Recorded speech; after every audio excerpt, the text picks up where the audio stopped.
What's up guys, and welcome back to another video. So we're back on the E30 still. In the last video you would have seen we got the headers all welded up and painted. I haven't been out to chuck the exhaust strap on yet, been a bit busy. But tonight, it's gonna be late now, it's about 8 o'clock. Gonna shoot over to buddy Daniel's house and just borrow his AC/DC TIG, just so I can TIG together the alloy sump. We're just going to tack it, sorry. Just going to get it tacked together first and then test fit it, and then if it's all good, take it off, and later this week try and finish welding it up, either on his welder or borrow someone's welder. See if I can convince him to let me use it to weld the whole thing up. So we'll see. We're going to pretty much jump in the Chev now and head over there. Whew.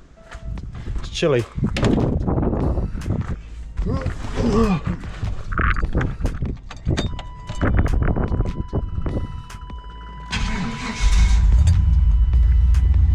Freedom rumble.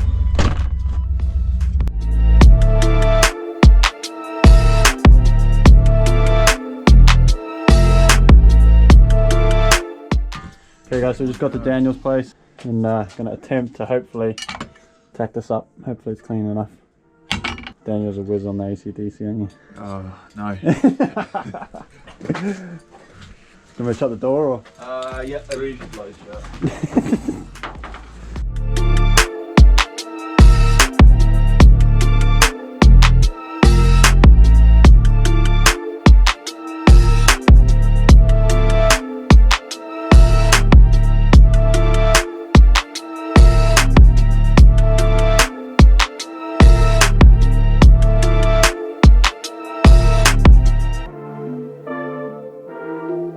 So guys, so that's all tacked up. Don't look too closely at the tacks. They're not very flash, but now I can test fit it, and if it all works sweet, Daniel said I can use his welder a bit more and buzz it all up. So should be good. We'll go and test it now. Woo.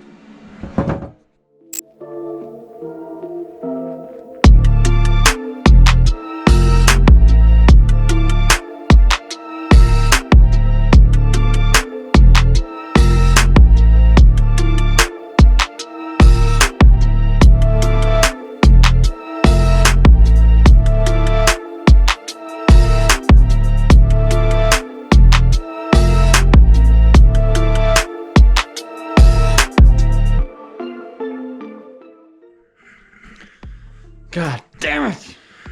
Still hits. Only just though, because I tacked it like that. Pretty much if I hadn't have pressed this little swage into here to help make the oil come to the middle, it probably would have been sweet, like it would have just missed. But because that rise is about 13-14 mil, it just hits. So what I'm going to do is still keep that pressed shape, but just trim this up a bit more of an angle, so go up like 15 mil down to nothing.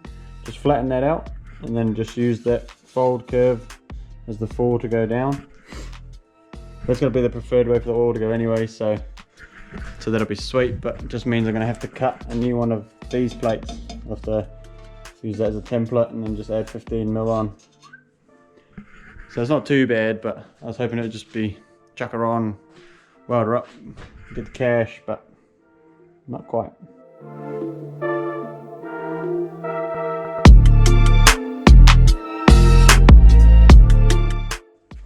Okay, so that's flattened out now, and a new piece cut. Oh, there. Whoop. Beauty. So what I might do is just see if masking tape will hold that on for now. Bolt it back on, put the motor back in. Just a triple check, and then doesn't got a bit of a whoopie in it. But anyway, see if it, just check it clears, and then see if tomorrow night, or maybe tonight, but probably tomorrow night, head over to Daniel's and use this welder and gonna do the same with the sump plug, because the sump plug had a helicoil in it. Someone stripped it, so gonna weld up the hole, re-drill and tap that, just so we're not messing around with helicoils and stuff, because I do want to probably end up changing the oil a fair bit in this if it's getting thrashed. But we'll see. Alright, we'll get into it. Okay guys, it's sitting on the engine mounts, and we have clearance Not much at all. I don't know if you can actually see it. There's a little bit of daylight around that steering. So it was hitting on the steering rack just at the top. And that's like just missing now, so that's good. So pull it back out again. Turn it out, and turn it out, turn it out. Okay guys, so we couldn't shoot the Daniels tonight. It was a bit on the busy side to weld that up. So I figured I would start this little panel steel job. Just pull the passenger seat out. And just this floor well here, I want to lift up 50mm. So pretty much at an angle from there to here. Just going to make a plate up that folds down. And then we'll take it and cut the bottom out. Just for a bit more clearance for the exhaust. Because it was going to have to be pretty much hard up on the floor just to get a 3" under there. So I've made a cardboard template and cut it out of the steel here. So I'm just going to pretty much run around now. It is a bit on the thick side for speed roller, I think, but just going to see how it goes. I think it was like 1.2 or 1.4mm panel steel, so we'll see. It might struggle a bit, but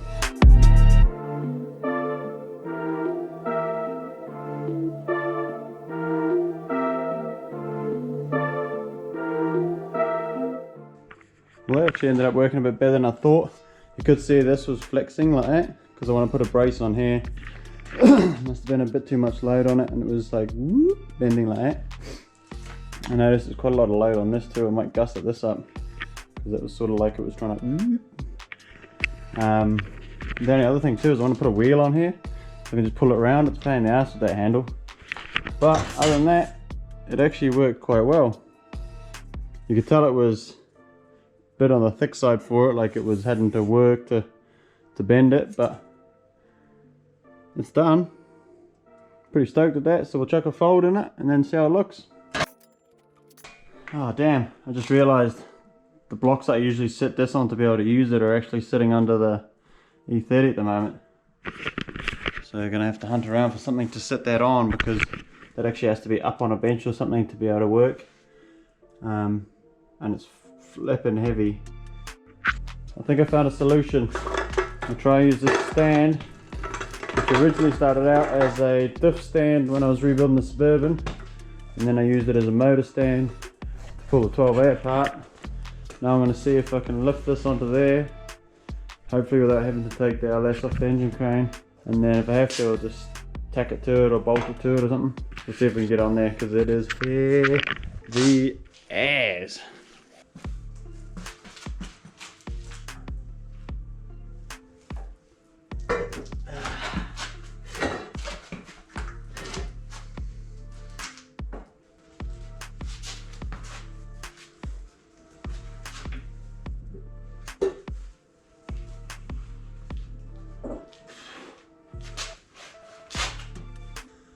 Well, that actually worked out a bit better than I thought. Still fucking heavy. Whew. Well, I probably shouldn't, but I might just chuck a little stitch of weld on either side to hold it there. I think I might actually leave that on there from now on.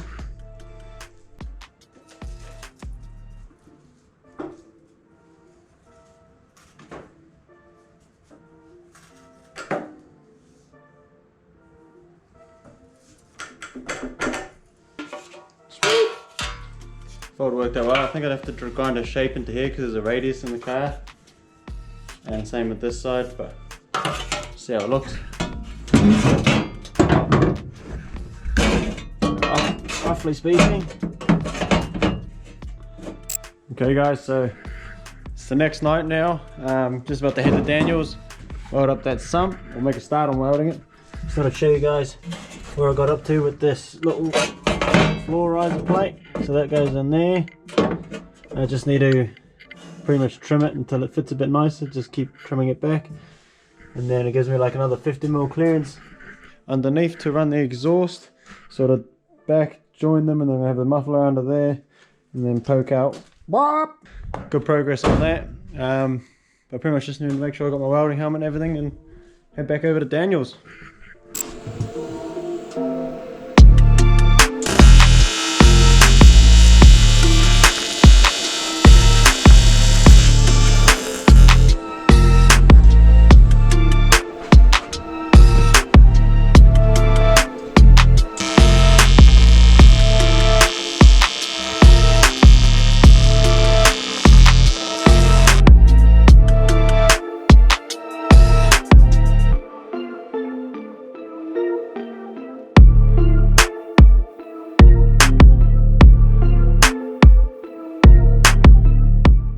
Okay guys, so we ended up bringing the TIG welder back to my place because then you had to shoot off. Just finished getting it all welded up now.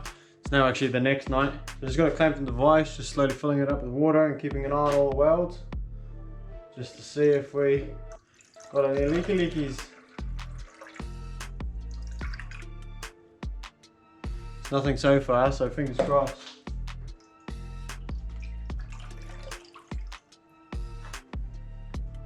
Oh, we have a drip. What? 2 drips. Alright, so we've got a couple of little drips. You can actually see a couple of little pinholes, but I was hoping they were just from the cast. But they're not, they must be going all the way through. So they won't be too bad to buzz up. I'll fill that up a bit more just so I can get a bit more water around these welds. Check them.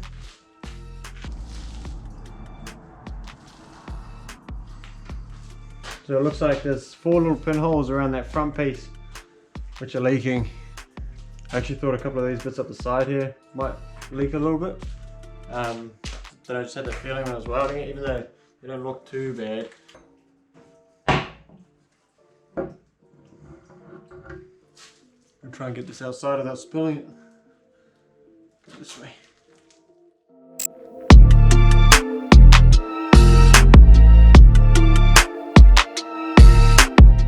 So while the sump is drying, get all the water out of it, I figured I would weld up. This still needs to be cleaned up a bit. Just a bit of a clean up with a grinder and a wire wheel. I've got that plate welded in, just got to trim it around the underneath. I've cut most of it out underneath. I just got to go through and pretty it up, and then we have room for the exhaust. It's actually a bit hazy in here now. I don't know if you can see it on the camera. Must have been burning a bit of paint or something underneath. But we'll skip forward to tomorrow. We'll get that, hopefully get that sump done. We can start getting it all fitted to the motor and back in the hole. Alrighty guys, so since that last clip, I think it's been maybe like a week and a half, nearly 2 weeks.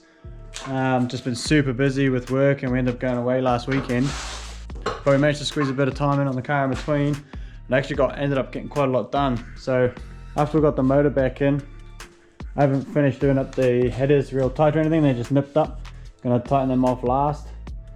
With that sitting in position, I still need to make my exhaust, but I sort of didn't have enough time because once I start that, I want to try and just finish it. I finished off lifting up the floor here, and then I made a start on the wiring last Friday. So I just made up this little box here to hold the relays for the ECU side of things. So I've got ECU, coils 1, coils 2, and fuel pump. So pretty much just need to chuck those in there, in through my little hole, hook those up. And then the ECU, I'm just going to make a bracket, aka cable tie it up under here, sort of up out of the way.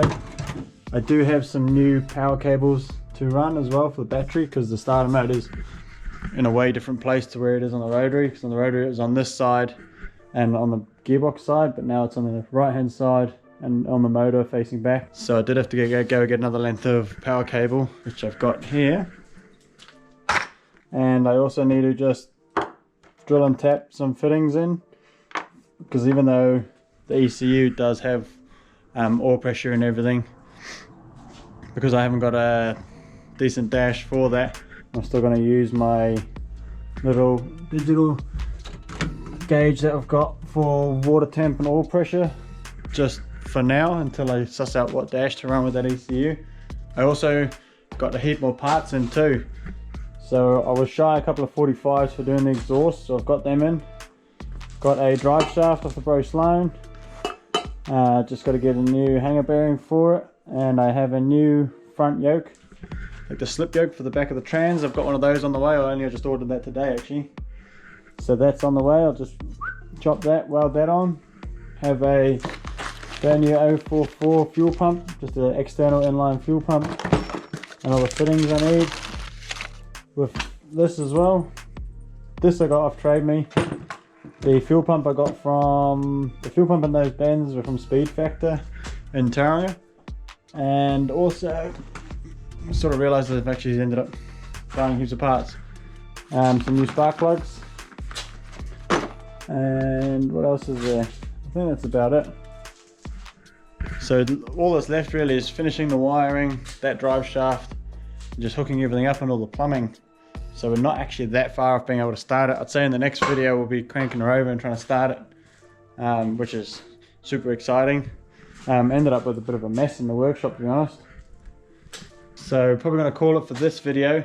Just want to show you guys where I was up to. It's sort of hard because it was in and out, in and out. It's a bit tricky to sort of film, and I think it would have been pretty boring really. But I'm just going to have a big cleanup in here tonight, get this video up, and then hopefully by maybe the end of this weekend we can start trying to get actually cranking over, especially if this drive shaft stuff arrives in time. Then it will be real close to being able to at least check that the clutch and setup and everything is working, because it's one of the reasons I don't want to finish the front end off fully until I know I don't need to pull the motor back out and work on the clutch. But it should be good. So cheers for checking out this quick update, guys. Hopefully we'll be making a bit of noise in the next video. It's not long now until track time.